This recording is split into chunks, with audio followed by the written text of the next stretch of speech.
Hello, Gilbert. How are you? Hey, how are you? Doing well. It's good to see you again. And maybe we can just dive right in because I talked a few times in the interview, but we haven't talked a lot more about your background. Maybe you can just start off by telling us a bit about your background. Why, like, you brought you to become a silver investor and also a newsletter writer in this specific space.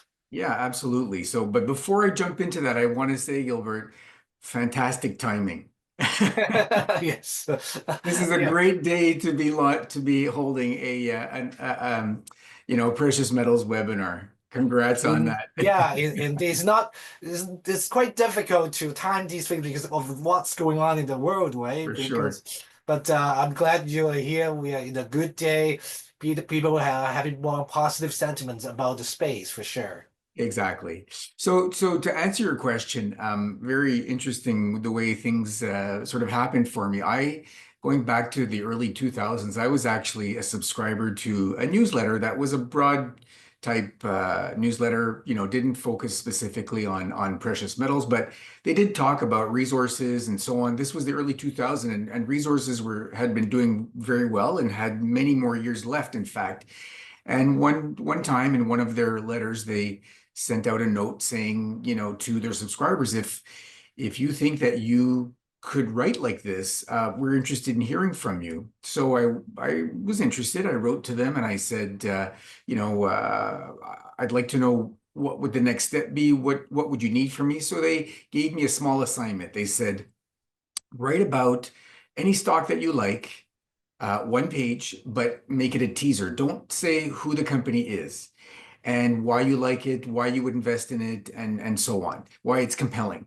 And so I did that, and they came back to me a few weeks later and they said, this is better than about 95% of what we're getting from others, and we'd like to work with you. So that was a great start for me. They put me to work on a project, something they called a white paper. It was a little booklet where they used for promotional purposes, and we researched 5 junior commodities companies. And within a few weeks of getting started, they said, we're going to team you up with someone from the industry that has a lot of experience and so on, kind of work you through this, mentor you and so on. And the person they teamed me up with was Rick Rule. So I really lucked out. It was a great introduction and great way to get started. So that's what introduced me to resources and precious metals in particular. Yeah, and I mentioned about the book that you wrote, the Great Silver Bowl too, a couple of years ago. So what urged you to actually write that book and publish it? Yeah, so that's interesting in terms of the timing. So I launched my paid newsletter, The Silver Stock Investor, back in January of 2021. And a former colleague actually had been kind of encouraging me for some time, a couple of years. He said, Peter, you really should write a book. You've done all this research, you have all this knowledge. Write a book about silver, for example. And so he came back to me again. This would have been sort of March or so of 2021. I had launched the letter a few months earlier. We were about a year into COVID at that point, and I thought about it and I said, you know what? Why let a pandemic go to waste? Nobody's going anywhere. No one's doing anything. I'm home on weekends and evenings. I have lots of time I can plow into this project. And I used, a fair bit, at least to get me started, of the research I had done over the previous years with my resource newsletter for this other newsletter company. And that was sort of the impetus that got me going. And it was quite the project, a lot of work, way more than I ever thought it was going to be. And it was a good thing I didn't know, because I'm not sure I would have embarked on the project. But nonetheless, I'm very happy with how it turned out. It's done very well, and has opened a lot of doors. I'll say that much. And so I'm very happy with the response that readers have also brought me on the book. Yeah, people should appreciate how how much time and effort into putting together and write actually a book compared to just write a piece or blog, right? So Exactly. much different. So tell us why you really love silver so much, right? Let's talk about silver, maybe the Sure. supply side first. Are we into the silver supply deficit? We've been talking about this for a number of years already. What are we looking at in terms of the supply side? Sure. So, I mean, I really like silver. I think one of the big reasons is because it's the underdog. You know, if you look at precious metals, gold is king. It has always been king. It always will be king. But silver really has a lot of alpha. It outperforms gold in precious metals bull markets. We've seen that happen time and time again. I don't see any reason, especially based on my own research on terms of why that should be different this time. And so I think that, you know, if you get in relatively early, you're, you know, cautious and I think smart about your how you position yourself in silver in terms of physical and stocks and so on, you can do extremely well. And you know, in the book, I give a couple of examples. There were two companies. In fact, I think today they are still two of the largest publicly traded silver companies. One is Wheaton Precious Metals, that is a royalty company and gets about 40%, I think, or so, a little more than 40% of its revenues from silver. And then you have Pan American Silver. And at different points in the 2000s, they both returned in a matter of a few years, something like 16 or 17 times the original investment from bottom to top, which is just incredible. And when you think these are two of the largest public silver companies out there. So there is significant money to be made investing in silver stocks. And in many cases, it doesn't have to be with the riskiest companies. So the potential is enormous. I think it's a generational opportunity, and that's what I explain in the book. And that's one of the reasons I just like silver so much.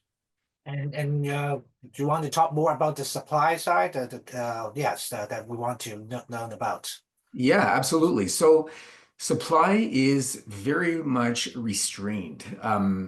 Just for your viewers to get a general overview of the silver market. So there's about 1 billion ounces a year of supply, and about 82 or so% of that silver supply comes from mining, and the other 18 or so% comes from recycling. So we get about 1 billion ounces available a year from mining and recycling, and we consume about 1.2 billion ounces a year. So we're consuming about 20% more than we're bringing to the market every year. And this has been the case for the last 5 years.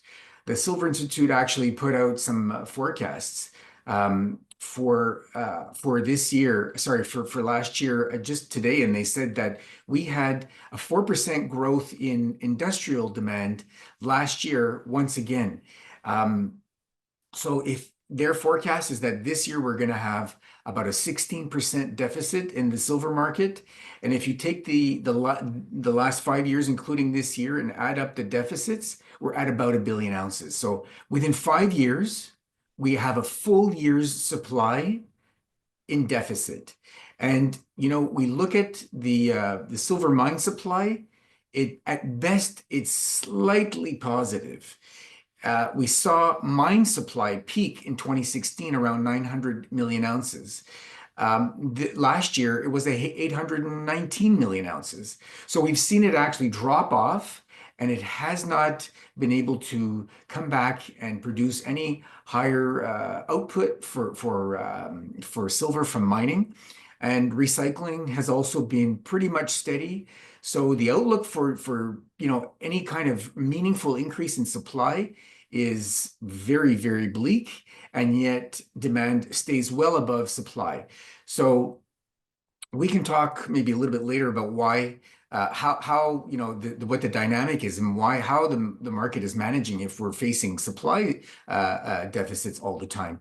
But you know, one particular thing I can say about silver mining is that it's very different from a lot of other metals in the sense that about 75% of all the silver from mining does not even come from silver mines. It comes as a byproduct metal from mining other metals like gold or copper or lead and zinc. And only about 25% of mined silver comes from what are called primary silver mines. So the interesting dynamic there is that if you have so much silver come from non-silver miners as a byproduct, they don't really care very much about what the silver price is. They're happy to produce some silver as a byproduct and sell it to buyers and sell it at the prevailing price. And if the price goes from $20 to $40, they'll be happy to accept $40. But because it's not their main product, they will do nothing or next to nothing to try to produce more silver. It's not that meaningful to their overall revenue stream. So that can beget even more deficits because the demand may go up, which pushes the price up, and yet supply stays flat. And now we can kind of see, based on that explanation of so much silver coming from byproduct silver mining, that supply does not react to price, not in a meaningful way. And that's one of the big reasons. So really, in terms of silver production, it's not the kind of thing where already mining is difficult to ramp up. And silver is, I think, takes it to the next level, as I say, because so much of it comes from as byproduct silver mining. Well, I guess it's safe to say it's difficult to find pure primary silver mines in the world right now. Is that correct? That's exactly right. There are very few. We have statistics on some of the biggest mines that produce silver, and the vast majority of those mines are not even primary silver mines. They are just mines that are so big that produce other things like gold or copper. But because the mine itself is so big, the amount of output of silver from that mine makes it one of the largest silver mines, and yet it's still not even a primary silver mine. So again, there are very few primary silver mines around in the world, and we are not discovering many, if any. There are a handful. Some of them are out there. They're not even publicly tradable yet. I think that's going to change in this cycle as silver starts to ramp up and the market becomes more, more amenable to bringing some of these company public. But even those companies, once they produce, and even once they're public and people can invest in them easily, they're not going to do much to move the needle in terms of silver supply. So I see really, if you look way out several years, 5 years, 10 years, I at this point don't see a meaningful change in the silver supply, especially if you look at the dynamic between demand and supply, because demand is strong, it continues to stay strong. And there are all sorts of drivers that point to it continuing high and even growing. Yes, and we want to talk about silver market. It's hard to talk about it without mentioning about the tariffs, the trade war going on. So recently I find out quite interesting because when the reciprocal tariffs were announced early this month, the percentage drop in gold is a little bit, but it bounced back very quickly. Silver, the percentage drop is more drastic. The reaction of the traders and investing, selling silver price now it's bounced back quite a bit. But why do you think that's such a different reaction in terms of that? Sure. So I think the main driver that explains that is silver's use as an industrial metal. So just roughly about 10 years ago, it was around 50-50. About half of silver use was in industry, and the other half of silver consumption went to some form of what I consider investment. So together, I lump things like jewelry, silverware, and silver investment in terms of physical silver in bars and in coins. That has shifted. In the last 10 years, we're now closer to about 60% of silver demand is from industry. So more than half now of silver goes to industrial applications. And I think that when we saw, these tariff announcements, the silver market got cold feet, so to speak, and the participants got worried that with trade or tariff war, if we have an economic slowdown, that because so much of silver is consumed for industry, that demand would fall off in a meaningful way, enough to impact the silver price. And so the silver got sold off. And I think that's really what drove it. Now, interestingly, it was close to about $34, $35. It dropped very briefly below 30. We're now back above 30, 32. We're close to 33 again. So it didn't last long. It clearly, as you pointed out, it has not performed the way gold has in the last few weeks. Gold, over $3,300, I believe, as we speak, and practically setting new all-time highs on a daily basis. So that, the ratio between them still hovers around 100 to 1, but silver has bounced back from its recent low, significantly.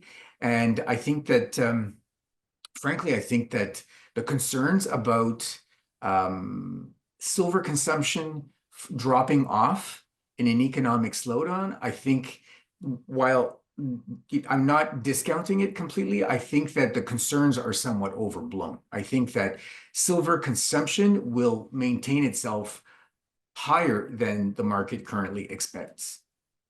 Great. Time really goes by quickly. It's just a couple more minutes left. I'd like to just maybe talk to you a couple more questions on the micro side of things. Sure. I would like to ask you about in your portfolio. This is of interest to us. How much Sure. of a percentage is actually silver related, and in terms of silver bullion coin, ETFs, or silver stocks, what sort of a percentage approximately? Just curious on that. Absolutely. So what I allocate to silver, I split the following way. About 10% or so goes to physical, or some sort of form of physical, whether it's actual or let's say physically backed silver ETFs. And then the rest of the silver portfolio is split, where I give a higher weight to the lower risk portion, meaning things like silver mining ETFs, the large caps, companies like Silver Wheaton, Pan American Silver, and some of the mid tiers, companies like, let's say, Endeavor, Aya. You have First Majestic, for example. Some of these sort of mid-tier producers, even Hecla and Kerr. And then from there, the remaining 40% I split evenly between mid-tiers and juniors. So about 20% to mid-tiers and about 20% to juniors. And that's how I feel is, a comfortable way for me, at least. I'm not saying that others should do this. Everyone needs to decide what their comfort level is, and spread their risk accordingly across the silver space. I mean, someone who's very, very conservative might say, I'm just going to own some physical silver, maybe even a little bit of mining ETFs or some of the largest, mega caps. But other than that, they can just stick to maybe some physical silver. Whereas others who have a much higher risk might say, I have big tolerance. I'm prepared to, put a higher weighting towards the juniors. But, it all is a question of everyone's own comfort level. So my final word is, what sort of advice or one quick maybe lesson you learned from the past that you can tell the investors today who hope to participate in the upcoming silver bull market? Right. I would say probably the biggest mistake is maybe not going bigger when in terms of allocating funds to the sector, when when you have so-called blood in the streets. When the situation looks sort of the most challenging. I'm going to point, for example, to, let's say, the financial crisis back in 2008, 2009, and then the COVID pandemic in 2020. Those were the times. I mean, I did absolutely feel, and I even talk about that in the book, that I just remembered, especially when government started to print like crazy and have all these bailout programs, and it was a globally coordinated approach to, to try and shore up the economy and so on, businesses, etc. That was like an epiphany almost. I remember thinking, wow, like if anything is going to be inflationary, this is a major step. And again, how governments reacted to the financial crisis was very, very similar. And so I think maybe if anything, the biggest mistake, in hindsight, might be not having allocated more cash to, especially when a lot of the sector had gotten temporarily sold off. That was absolutely the time. I mean, you can imagine. And I talk about that in the book too in detail. If anybody wants to read that, there's a few chapters in there where I show how some of the larger and even some of the junior stocks, I mean, some of them were up 5 times, 7 times in a matter of a few months, from say March of 2020 till August of 2020, when silver went from $12 to $30. So I guess what I would say is recognize those periods. They do come from time to time where you get these so-called temporary crashes, and they will come again. You'll get these big sell-offs, and it's also not to say that it has to be all or nothing. You don't have to just take a huge chunk of money and throw it in, because that's your timing may be off. If nothing else, at least layer in. Let's say you have a certain amount, you say, I'm prepared to allocate if there's some kind of a big sell-off. And you can do this even when there is no sell-off, even if you just say you want to participate more in the space. Do it in tranches. Split the capital up, whether it's to the sector as a whole or to an individual company. Split it up in 2 tranches, 3 tranches. Put an initial amount in, and there's nothing like putting an initial amount into a new stock or investment to get you to watch that investment like a hawk. You will, it's exciting. You want to see how it performs. You watch it very closely. And if you see an opportunity because it's sold off a bit more, but the story is still good, that could be a chance to add a little bit more, and do that over a matter of weeks or months. And then you can kind of build your full position that way. Thank you, Peter. It's really running out of time, so I'll let you go, and I'll wait to catch up with you. Hope to speak to you soon. Gilbert, my pleasure. Thanks so much, and enjoying the conference. Fantastic Thank job. you.